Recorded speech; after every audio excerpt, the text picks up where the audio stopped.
kasih kepada Anda telah hadir di sesi konseling kita pada siang hari ini.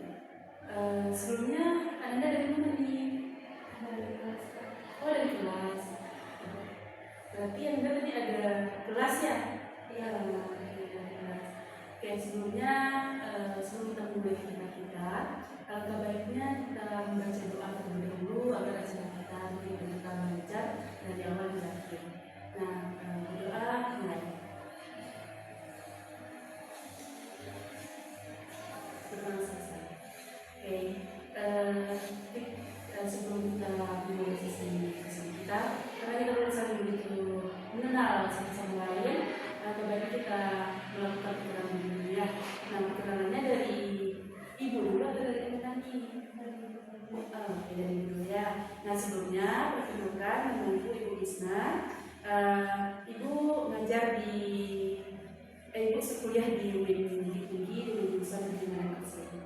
Nah, seterusnya silakan Anda.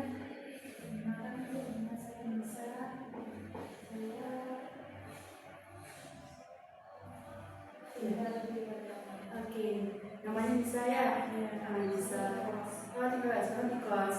Oke, nama panggilnya siapa nih? Tujuannya Nisa, atau gimana? Nisa saja. Oke, Nisa saja. Oke, sebelumnya Nisa sudah pernah mengikuti kegiatan siswa bimbingan konseling atau bimbingan konseling individual? Belum pernah ya. Nah, karena Nisa belum pernah mengikuti sesi konseling individual. Nah, di sini Ibu akan menjelaskan terlebih dahulu ya apa itu kegiatan kita hari ini, bagaimana cara melaksanakannya, apa tujuan dari kegiatannya, dan apa saja nanti terdapat dalam sesi selanjutnya ya. Nah, sebelumnya bimbingan konseling atau layanan individual lebih tepatnya kita lakukan selama ini merupakan suatu bantuan pada individu yang diberikan oleh saya sebagai konselor dan Anda sebagai konselingnya atau sebagai bimbingnya ya. Nah, bagaimana nanti dalam tersebut terdapat dua peran, yaitu saya sebagai konselor dan Anda sebagai konselingnya. Nah, disitu membahas tentang permasalahan yang mungkin ada di Anda atau kemungkinan keinginan yang ingin Anda ceritakan dari permasalahan atau mendapatkan solusi dari permasalahan Anda yang Anda ceritakan dari Anda ceritakan kepada Ibu ya. Nah, apa sih Bu tujuannya dari sesi konseling individual kita ini? Nah, tujuannya yang pertama membantu Anda untuk menyelesaikan permasalahan yang Anda hadapi. Nah, yang kedua, bagaimana nanti kita cara menghadapi permasalahan yang mungkin dihadapi oleh Anda. Nah, apakah Anda sudah paham dari tujuan dan pengertian dari konseling individual? Oke, terima kasih ya kepada Anda sudah mengerti. Nah, apa sih Bu, bagaimana sih cara kita melakukan konseling individual ini? Ya, seperti yang kita lakukan saat ini, yaitu dengan cara duduk berhadapan-hadapan, dengan cara menyampaikan isi pemikiran yang Anda ingin sampaikan kepada Ibu ya. Nah, dalam sesi konseling ini ada terdapat beberapa azas yang mungkin Anda ingin tahu dan beritahu kepada Anda, yaitu pertama itu ada azas kerahasiaan. Nah, semua yang Anda ceritakan kepada Ibu, yang Anda sampaikan kepada Ibu, nah itu akan terjamin kerahasiaannya. Nah, akan dirahasiakan mungkin dari pihak lain dan pihak ada manapun gitu kan.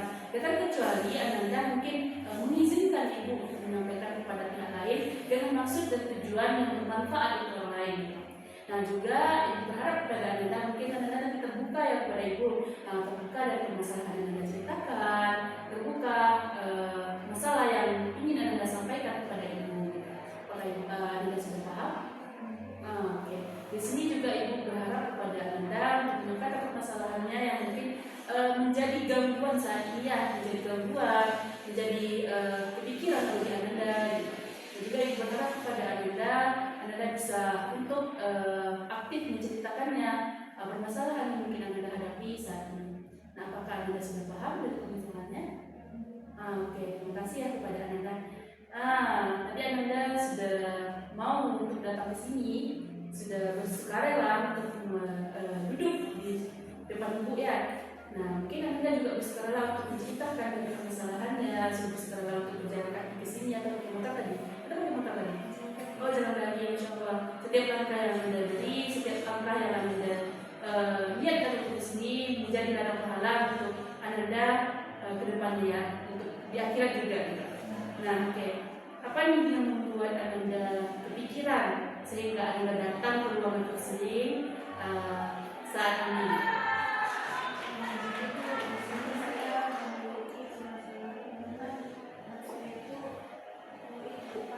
Oh, panik.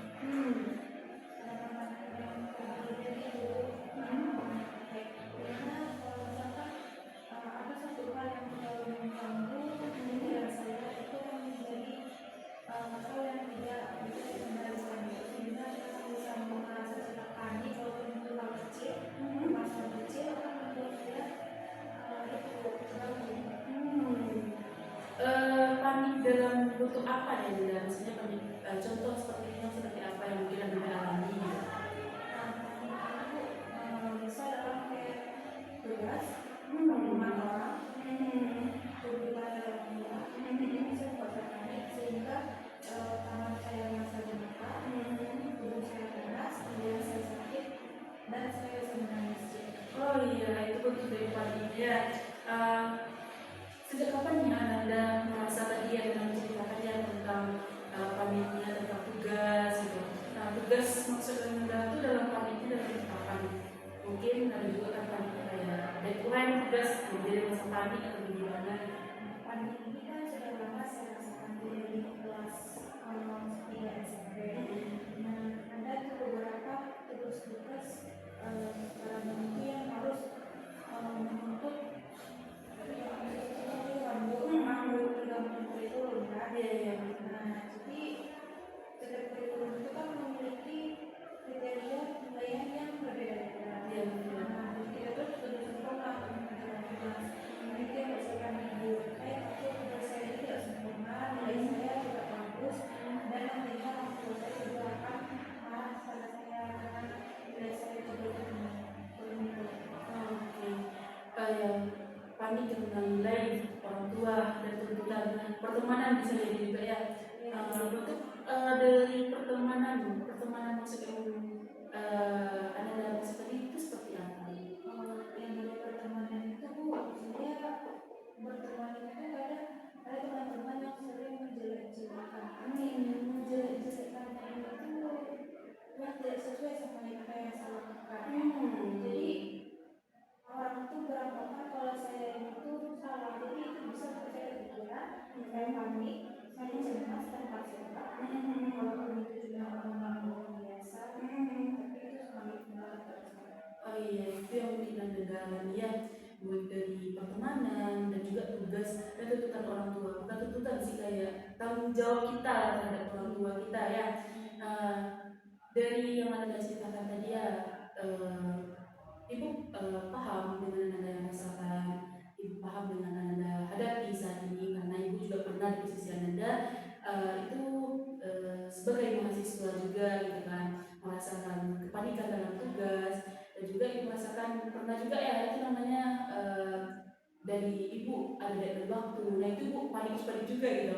Tapi panik Ibu masih bisa masih bisa terkontrol dan masih bisa teratasi gitu ya. Nah oke, dari permasalahan yang diceritakan misalnya ini apa nih bagaimana cara bisa untuk mengelola ibaratkan mengatasi dari permasalahan yang dihadapi Risa tadi sebelum Salsa datang ke sini, sebelum saya datang ke sini gitu ya. Ya Bu, nah sebetulnya Bu, saya itu agak susah ya mengendalikan rasa panik saya.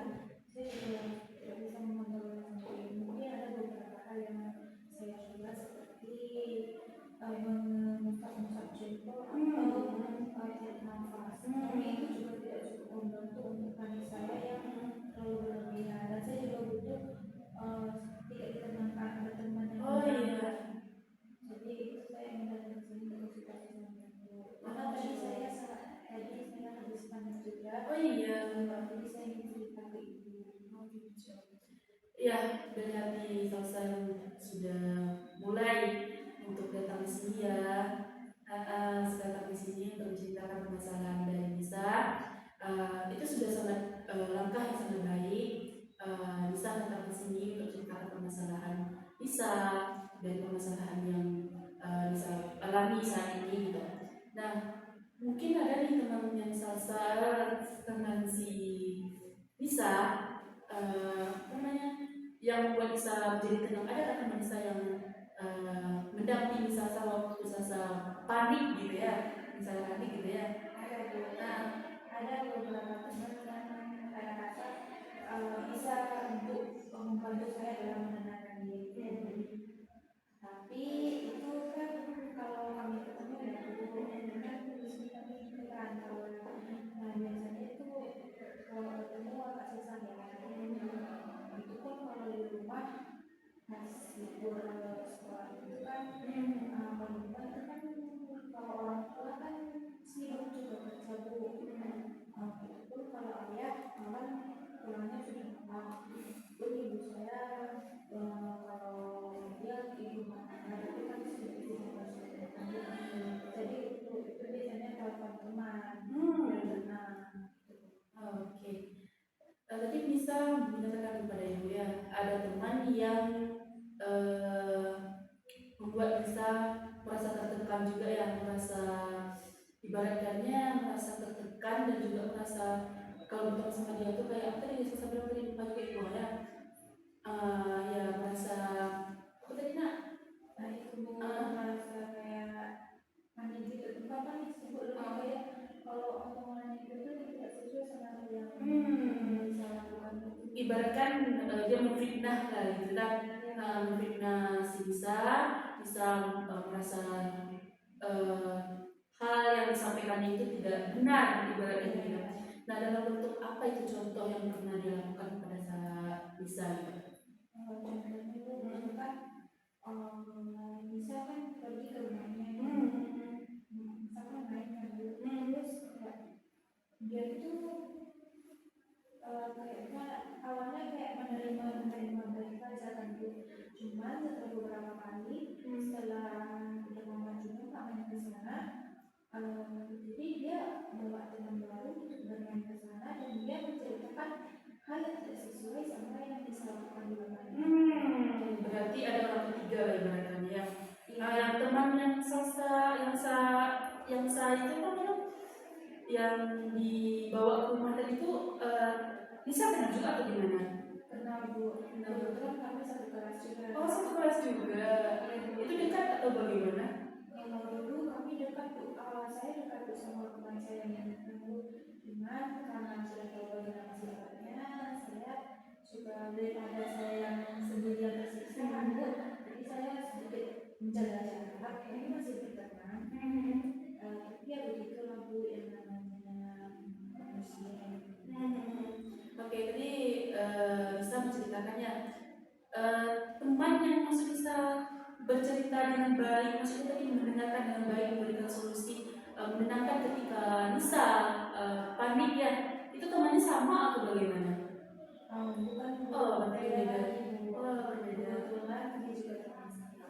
Oh iya. Kami kan ada beberapa orang, jadi ada 2 orang yang cukup paham sama saya. Bukan yang tidak paham, mungkin yang lain itu tidak terlalu mementingkan orang lain.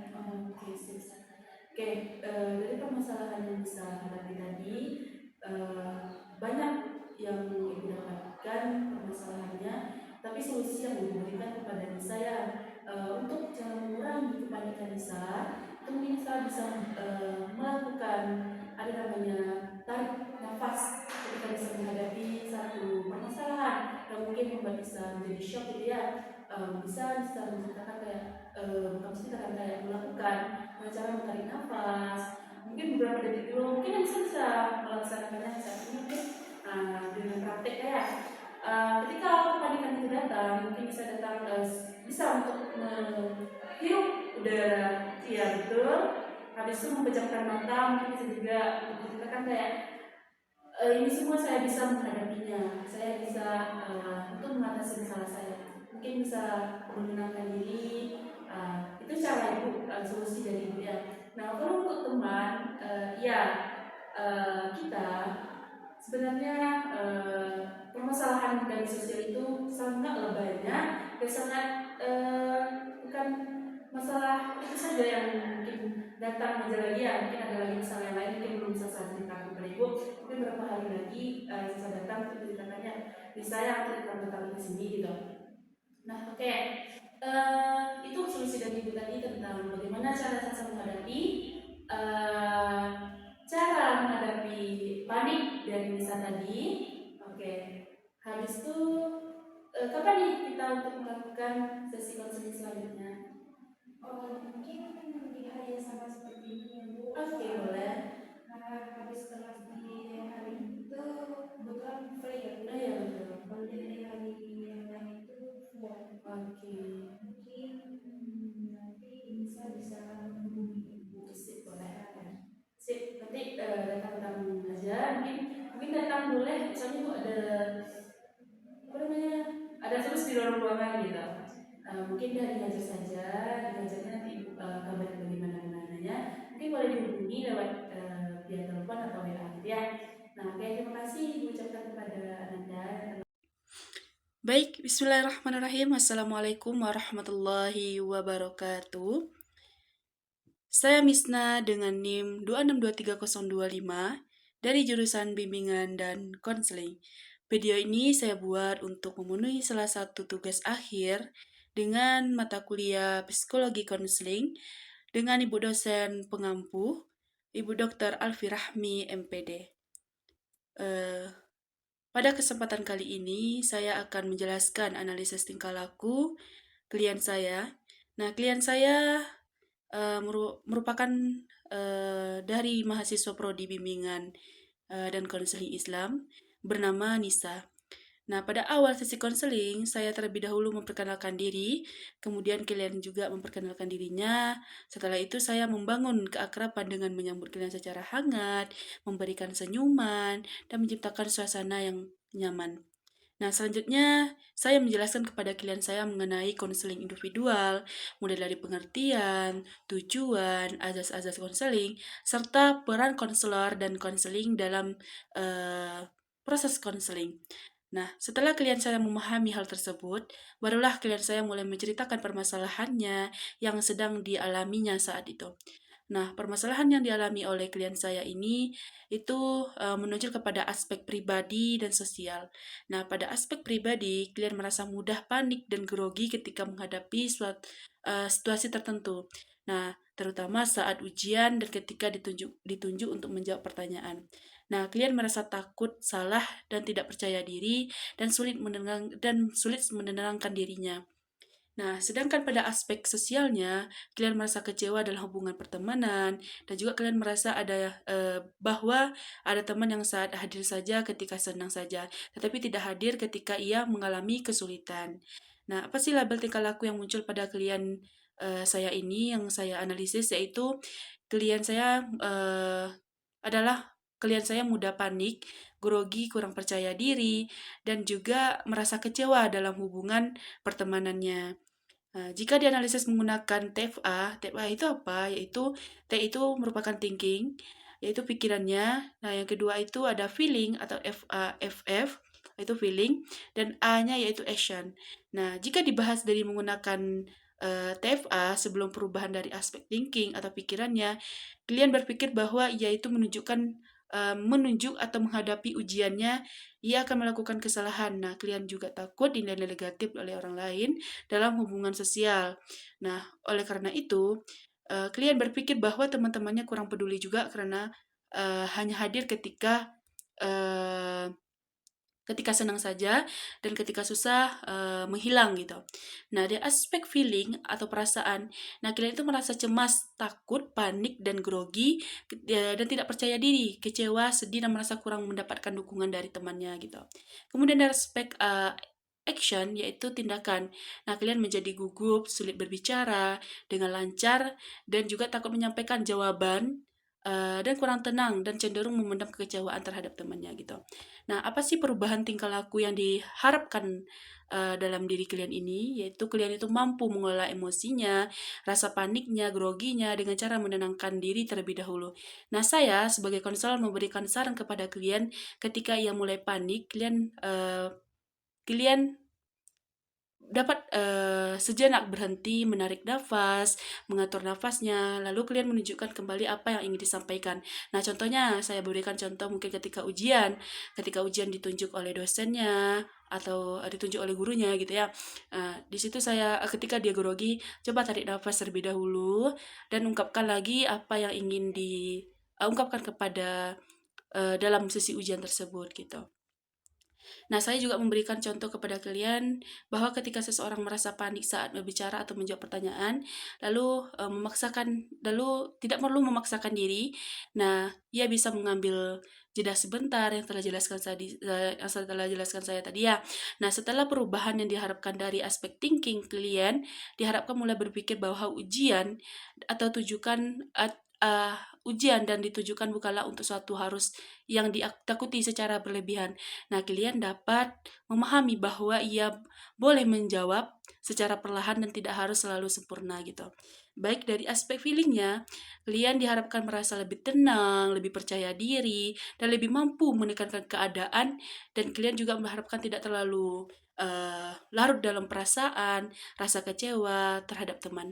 Nah, dari action, kalian diharapkan mampu menarik nafas ketika mulai panik, menenangkan dirinya, mengatur nafasnya, lalu melanjutkan pembicaraan baik dari pembicaraan tanya jawab dari sesi uh, ketika ujian ataupun dari sesi presentasi mungkin bisa jadi ya. Nah, dalam aspek sosial kalian diharapkan lebih bijak dalam memahami hubungan pertemanan dan tidak terlalu bergantung kepada teman yang kurang memberikan dukungan. Nah, jadi dapat saya simpulkan bahwa permasalahan utama kalian pada aspek pribadi dan sosial melalui proses konseling ini, kalian diarahkan untuk lebih mampu mengelola kepanikannya, meningkatkan kepercayaan dirinya, dan memahami hubungan sosial secara lebih sehat. Demikianlah penjelasan saya dari analisis tingkah laku berdasarkan TFA dari thinking, feeling, dan action yang saya pahami dari klien tersebut. Mohon maaf, maaf ketika menyampaikan permasalahan berbelit-belit, menyampaikan hasil pembahasan berbelit-belit.